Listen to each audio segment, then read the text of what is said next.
d'avoir, dans des temps très brefs, répondu à notre appel commun. Il s'agit d'un appel qui a été lancé par David Lisnard, le président des maires de France. Appel donc par rapport à la fois aux émeutes qui se déroulent en ce moment, et puis surtout par rapport à la maltraitance que connaissent les élus, et notamment les maires et leurs adjoints, en ce moment, et d'ailleurs depuis un certain temps. Moi, je crois dans le communalisme, et je sais que la fonction de maire, la fonction d'adjoint, c'est vraiment la clé de voûte de nos institutions. C'est vraiment la personnalité, la personne que tout le monde connaît, qui sur la commune a un triple rôle, que je veux rappeler.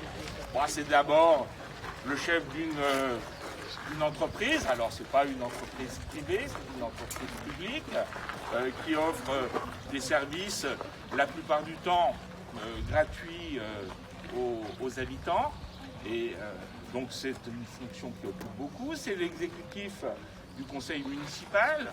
Chaque décision est prise en conseil municipal, est votée, et donc le maire applique finalement les décisions du conseil municipal. C'est également le représentant de l'État, ça on le sait moins, chargé de la police municipale, c'est un officier de police judiciaire.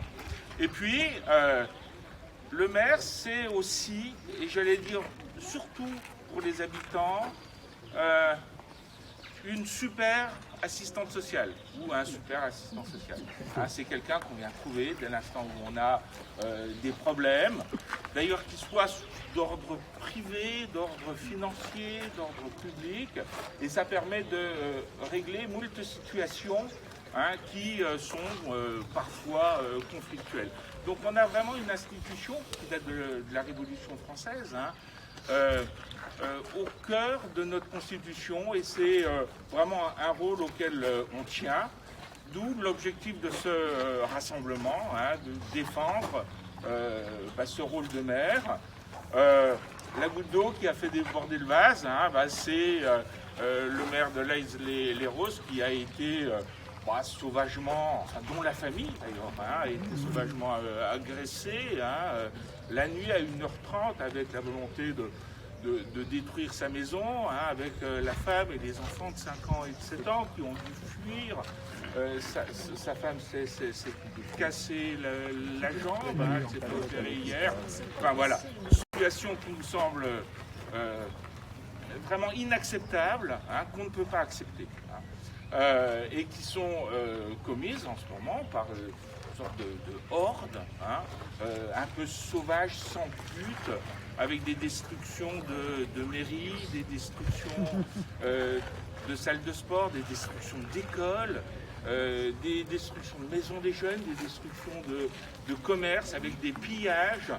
On a l'impression vraiment que les choses vont crescendo, et donc c'est la raison pour laquelle il me semblait bon que la population, les élus, mais la population dans son ensemble, puisse réagir par rapport à ce qui se passe aujourd'hui. Bien simplement, mais montrer que la population est là et qu'elle soutient ses élus. Alors, en même temps, il ne faut pas jeter le bébé avec l'eau du bain. Les jeunes que vous voyez à la télévision ne sont pas représentatifs des jeunes. C'est une infime minorité qui déstabilise notre pays en ce moment, mais qui n'est pas du tout représentative des jeunes. Les jeunes ne sont pas comme ça, et notamment dans le Clunisois. Alors nous, on a la chance de ne pas connaître tous ces énormes problèmes. On a des jeunes qui suivent leurs études, qui sont encadrés par leurs parents, qui sont suivis par leurs parents, qui sont surveillés un petit peu aussi par la communauté. Ou quand on a son gamin qui fait une petite bêtise comme ça, nous est tous arrivé quand on était jeunes, il y a le voisin, il y a le cousin, il y a la connaissance qui nous dit « Ah bah tiens, ton gamin, voilà, il a fait ça, c'est pas grave, mais je tiens à... » Et ça permet de rattraper immédiatement des situations qui pourraient être beaucoup plus graves. Donc un grand merci d'être là, hein, pour Vincent Jeanbrun et puis pour tous les élus, hein, qui se dévouent sans compter, hein, au bien public. Hein. Être maire aujourd'hui, c'est une tâche souvent à plein temps. Hein, maire des très grandes communes, bien sûr, qui ont des services. Maire des communes rurales où il y a 100 personnes, avec des gens qui passent au moins la moitié de la semaine, moitié complète, hein, 30 heures, 40 heures dans leur mairie pour résoudre les différentes situations et qui doivent tout connaître. Voilà, un petit mot très simple. Je vous remercie en tout cas d'être là. C'est galant.